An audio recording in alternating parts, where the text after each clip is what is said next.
All right. Hey, everybody. Back again. This is going to be an interesting one. Going to be cool. Going to be DEADMAN from DC Comics. And a really neat one. I am going to try and pencil this in to where he has the very unique DEADMAN features of having one, the very heavy swollen brow and no eyebrows, and two, translucent skin. So this is going to be very cool to see and see if we can pull it off. I'm hoping so. Giving him a transparent eyelid here and sketching in a little bit of that right there.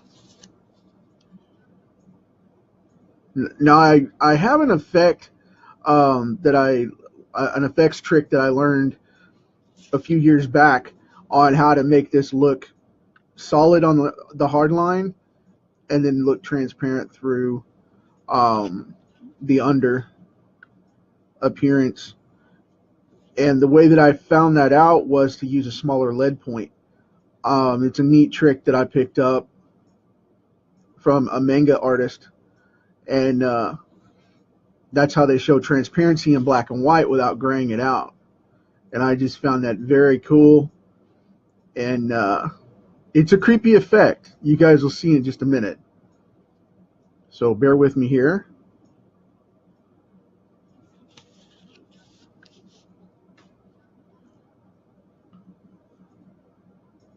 Hey, Jason. Phil, glad you made it, man. Yeah, this is going to be a very, like I said, a very interesting effect. I won't be able to draw every bone in here because it won't make it, it'll make it too cluttered. But I'm going to impose a lot with the teeth and the jaw, things like that, the eye socket, and things like that in just a second. This is a really, really neat card. This is going to be probably one of my, if it turns out, I'll put an amendment to it. If it turns out, as well as I think it's going to, this could become my favorite card. And as if that's not good enough that it's number 99 in the series.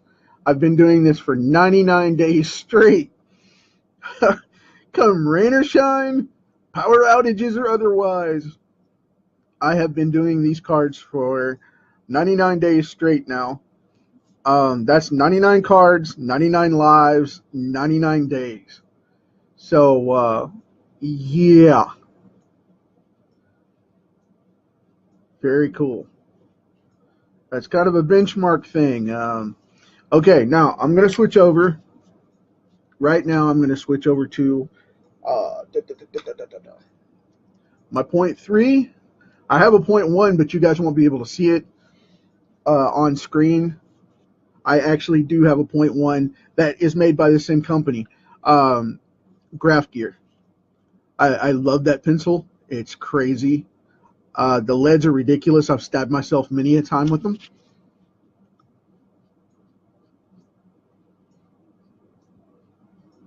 And the reason you use the finer leads is because it gives a cleaner line, and then it goes in, and when you shade it, it's a lot lighter and a lot softer. So, because the 5 is a much more blunt line and sharper line, as it were. So now I'm just going to shade this in just a little bit, as you guys will be able to see. And because his skin is transparent, I'm going to leave that to refract from the eye socket underneath and kind of wash out, because he's got like zombie eyes. They're white. So, but he does have eyeballs. So I'm going to lightly sketch these in with this 3 and show you guys what's going on. Give it that gray faded look. It's very creepy, but I love this effect. I'm going to switch back to the 5 and darken these ridges up so that we can see here what I'm talking about.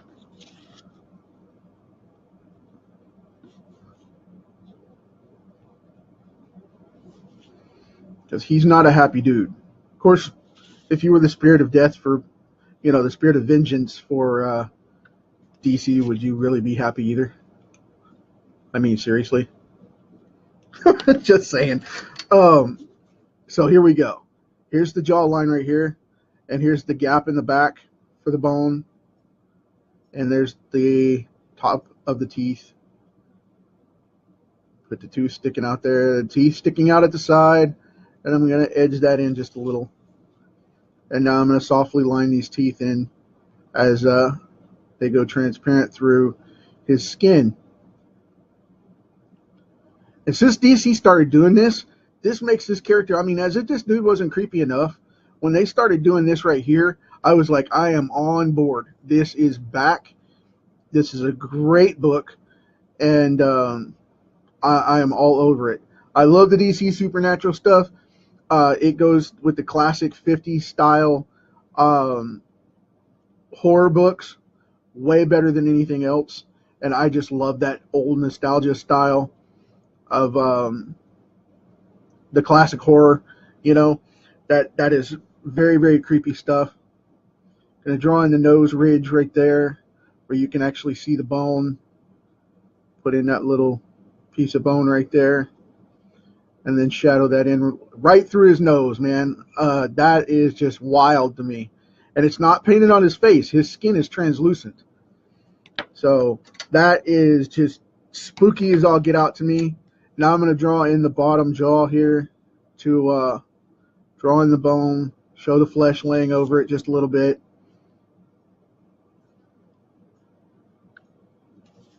And like I said, I won't be able to do this with every bit of him, but for this part right here, we can definitely have that, and it is creepy, creepy, creepy. All right. I hope that's showing up on the cam.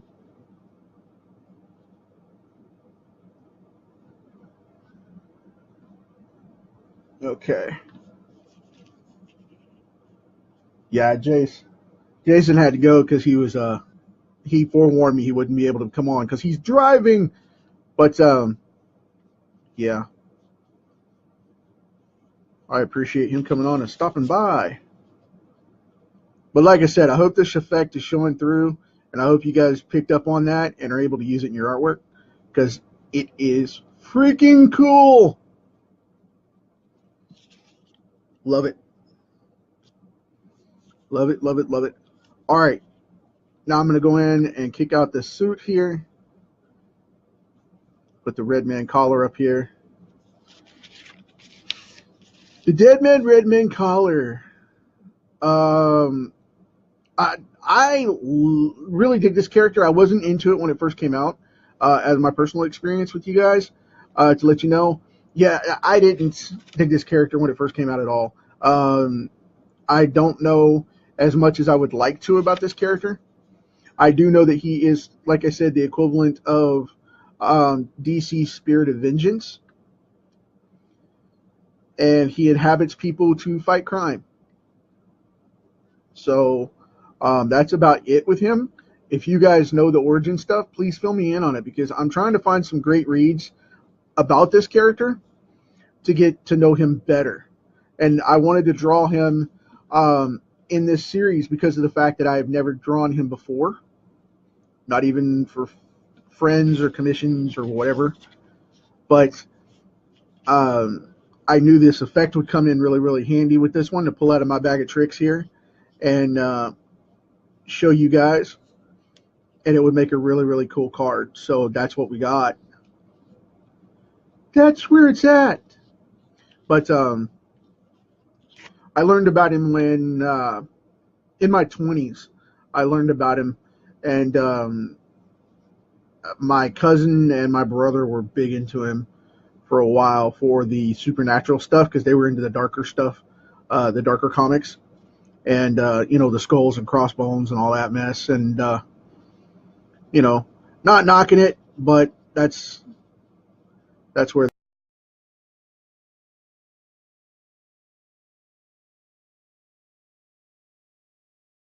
really good. And I gave him a little bit of time, but I was I wasn't ready for him yet. You know what I mean? It was one of those characters that I was into the classic horror stuff, and I thought he was kind of a Ghost Rider knockoff, which I found out he wasn't. There's a lot more to this character than I gave credit to, and now I'm going back in later years. I'm going back and checking all that out. So,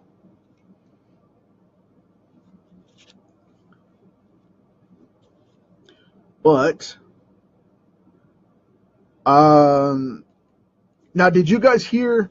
You'll have to tell me in the comments. Did you guys hear about the Disney bailout on Netflix? They're not pulling off their series yet, but they're going in and CBR. This came from CBR, so take it with a grain of salt, and then a couple of other sources which I actually do trust, private sources which I won't throw under the bus just in case it does go nuts, because it's Disney.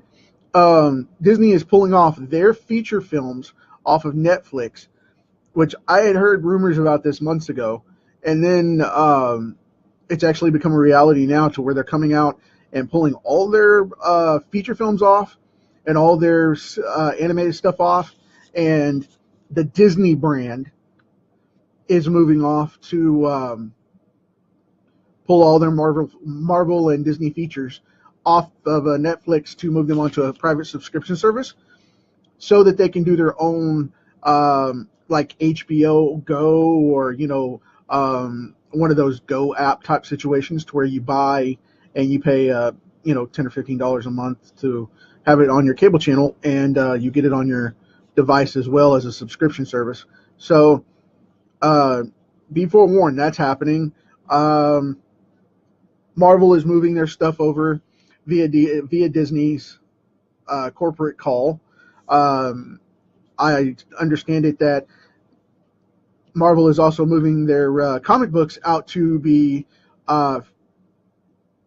outsourced through studios and such, and they're trying to get that all going now to where they're going to be publishing the comics and owning the comics and licensing the comics, but not producing them in-house anymore, which I don't know if that's true or not. I haven't had a chance to check into it. It is rumored at this point, and I'll say that. I'll confirm that much because I haven't gotten a yes or no yet from their stable, and I'm trying to find out. And I haven't found any legit heavy press on it to figure it out yet either. So I'm going to say it's a rumor status right at this point that it may be happening. And if that's so, a lot of people are going to be disappointed when they start submitting for, cons and going to conventions and whatnot and have nothing to go to because they're not there anymore. So if you're planning on submitting to them, I'm trying to find out if they're still doing in-house stuff.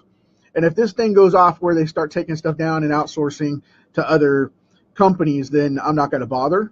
But I'll tell you right now, I'm building up a portfolio, and I hope that it proves the point to the market that we as independent creators right now and comic creators that are in love and in lull of the self-independent production because of the fact that we can't do anything.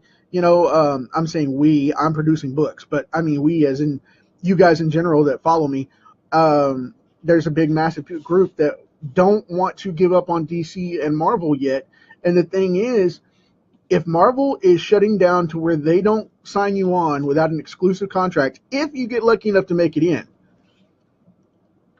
why would you want to give up your book that you worked so hard for 6 to 8 months of contract just to say you worked for Marvel? It doesn't give you any more credibility. It really doesn't. It really doesn't. It's just another company, especially with the way it is now. With, like I said the other day, they're trolling people. So there's no really high-end value out of it, except for the fact that you get to say, wow, I made a Marvel book. Well, so it's not the end-all, be-all, as it were. So I'm trying to submit to these things and see if I can get it going. And if I can get a submission from them, awesome. But I just got a gut feeling nobody's going to respond to me. They haven't in 5 years since I sent my last submission, and followed it up a couple of times over the last year, over the last 12 months especially.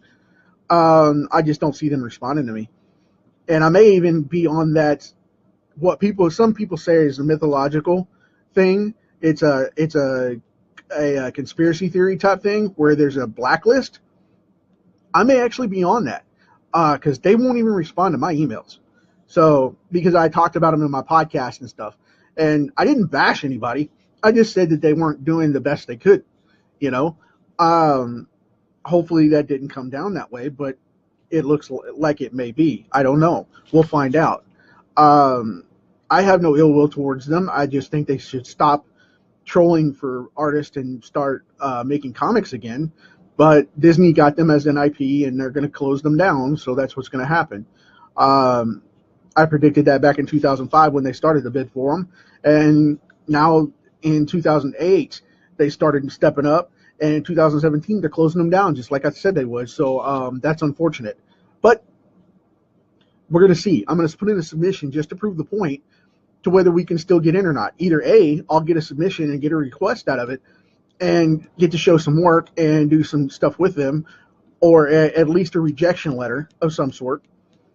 Or B, they don't exist anymore and they're not even going to respond to me and prove that I am blacklisted, which is something more and more happening these days as reality rather than rumor, because of the simple fact of independent artists and creators. They want you to not be successful at all. They want you to shut down and buy their comics and say, stop that, be a fan, don't create your own stuff. We want to see you make our comics and books and movies and stuff successful because we're a big corporation, instead of you making comic books that people actually want to read.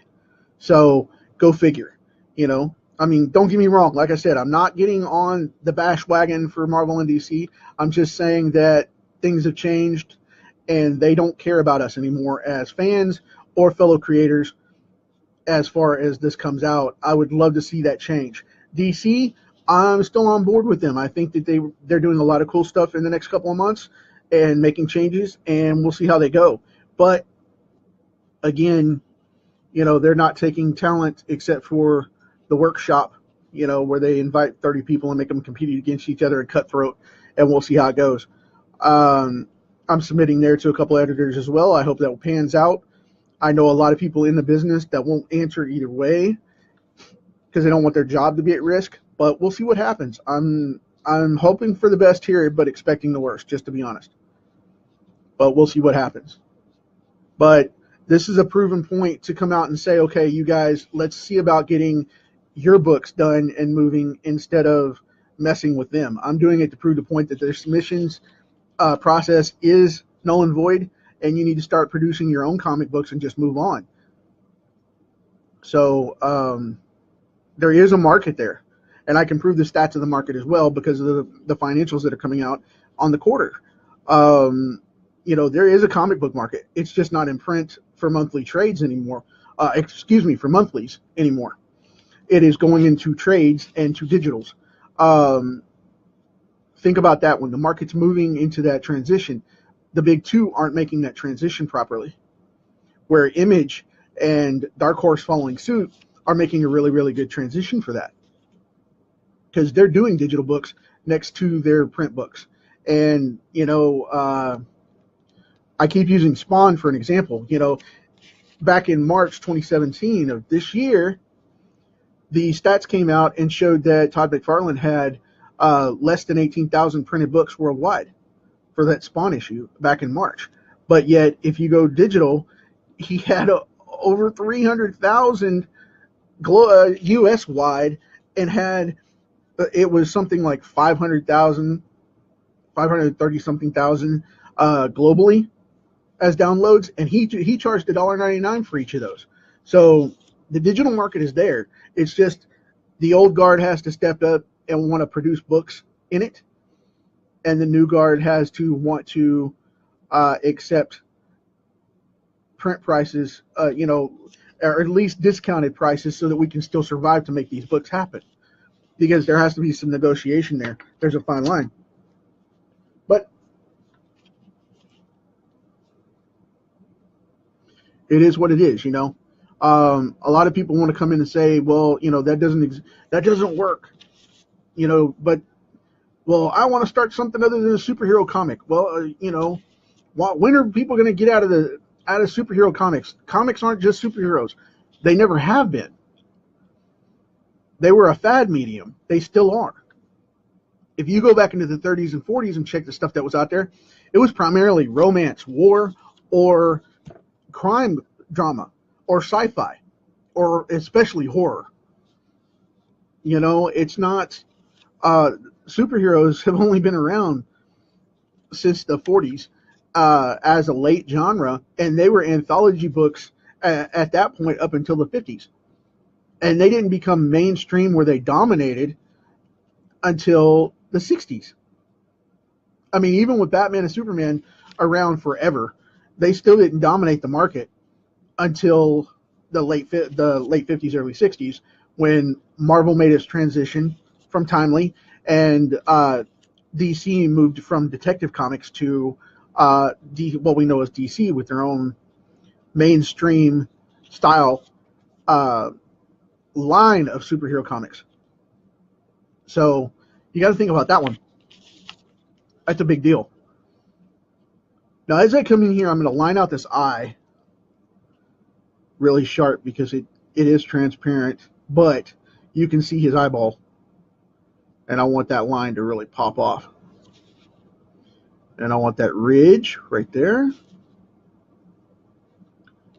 And as I pop out the eyes, it's going to bring it up to where he has that skull look really show hard. And that's what we want.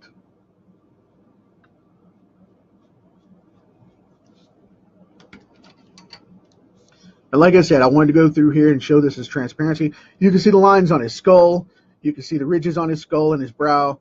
And then you can see the teeth and the nose and the eye sockets.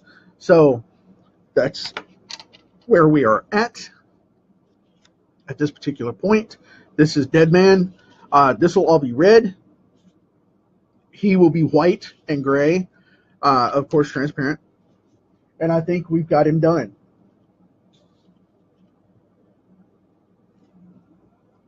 So, there we go. I hope you guys dig it. Tomorrow is going to be, who do I have tomorrow? Let's see here. I have gone blank. Oh,